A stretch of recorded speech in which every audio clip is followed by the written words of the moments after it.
Kahayam, Katamaika, Nikatat J. Hello, how are you? My name is Jay. I hope you are all healthy and doing well today. It's a beautiful sunshiny day out, and we decided to go for a walk somewhere where there was not very many people and to do something fun because we've been in the house a lot. And something I like to do for fun is collect rocks. Rocks could be used for a lot of things. You could skip rocks across the river. You can stack rocks just for fun. Traditionally, stones were used for many things. Stones were used to make tools, arrowheads, all sorts of stuff. I like to make stones into jewelry that you can wear, and I'll show you how I do that today. You can find cool rocks all over the place in Oregon. One of my favorite places to look for rocks is at the river. Today we're on the Willamette River, and there's a large gravel bar. Gravel is where all the rocks pile up on the edge of the river. And that's a really good place to look because there's all kinds of stones here. You want to look for rocks that have a lot of cool colors, or maybe they're see-through. That means it's an agate. Sometimes you can even find fossilized wood if you know what you're looking for. You can even look for rocks on your own property. Maybe you have a little creek or a stream, or just look around in the gravel or in the driveway. You can find small agates and jasper in a lot of places. Where can you find cool rocks? Let's get started looking for some cool rocks.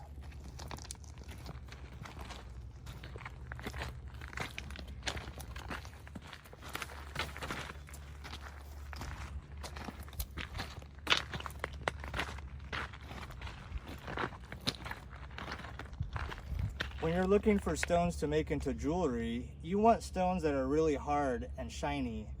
You can tell the good ones because they're real shiny, maybe bright colors, or when you hold it up to the light, the sunlight will pass right through it. A good way to find rocks is to get down low so your eyes are closer to the ground. Let's see what we can find. I think I see a nice shiny colorful stone over here. That looks like a jasper.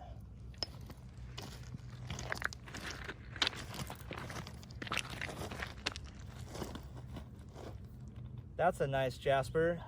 Can you see how shiny it is compared to the other rocks? These ones are kind of dull, but this one is shiny. That means it's a hard rock. And it has a nice orange and red color to it. I'm gonna keep this one and put it in my bag. Maybe I can cut it and make it into jewelry later.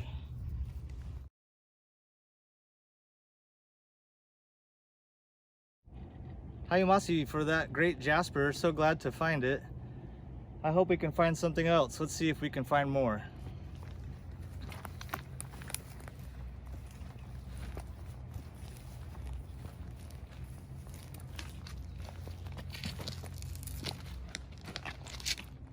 Here's something cool. Can you see how this rock looks really square and all the other rocks are round? Sometimes you can tell by the shape of the rock that it might be something special. This one is fossilized wood. This is a part of a tree that lived many years ago. It's no longer wood anymore. The whole thing is turned into stone. You can see the wood grain still in the stone. Those were the rings where the tree grew.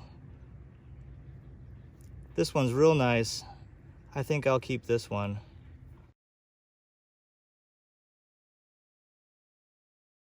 One of my favorite stones to collect are agates. And they have kind of a clear type look to them, and the light will pass right through them. If you hold it up to the sun, you can see the light. A good way to find agates is to get the sun in front of you and get down real low and look to see if you can see anything glowing. Can you spot the agate glowing in the sun?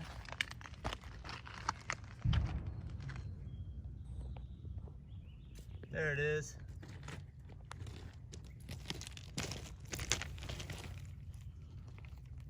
That's a nice agate. Pretty orange.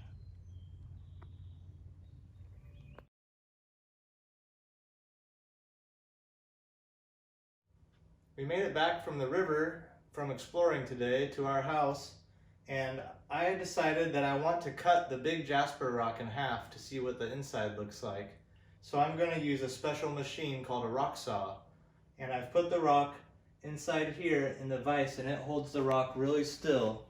And this is the saw blade that will cut the rock very slowly. It'll take about 15 minutes. So I'm going to shut the lid. And what I want to do is cut that rock 2 times. So when I'm all done, I just have a thin piece of the rock. Here we go. It's kind of loud. The saw is all done cutting now. So we're going to open the lid and see what the rock looks like.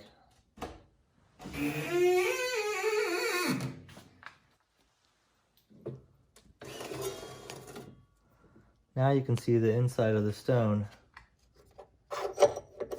And here's the slab we cut. It has nice colors. I think this will make a nice piece of jewelry. Now that I've cut the rock into a thin slab, I've drawn some shapes on it, like triangles here.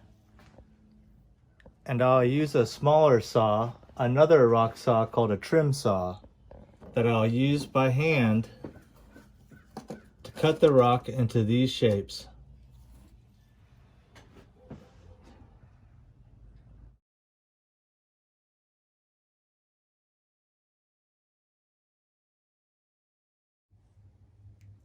Now that the stone is cut into a small triangle, I'll clean the oil off of it, and it will be ready to make into what's known as a cabochon. That is the jewelry piece that goes on a necklace. And the last step for making this into a piece of jewelry is using a machine called a cabbing unit. It has an electric motor and it spins 6 wheels. 1, 2, 3, 4, 5, 6. Each wheel has diamonds, very tiny diamonds glued to the wheels, and the diamonds are stronger and harder than the stone, so they will cut, shape, and grind the stone into any shape I like. I will try to make the stone nice and round on top, and then by the time I get to the last wheel, it should be shiny and polished forever.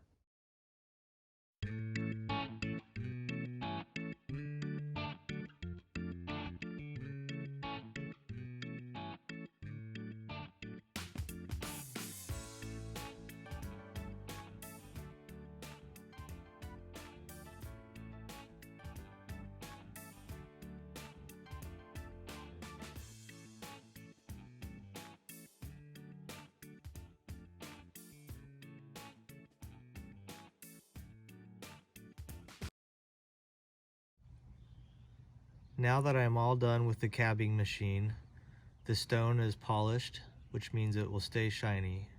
It's dried off right now and it will always be shiny like this, and will make a nice gift for somebody as a necklace. Thanks for hanging out with me today and learning about rocks and something that I like to do. I hope you can find something fun that you like to do. Stay safe and stay healthy.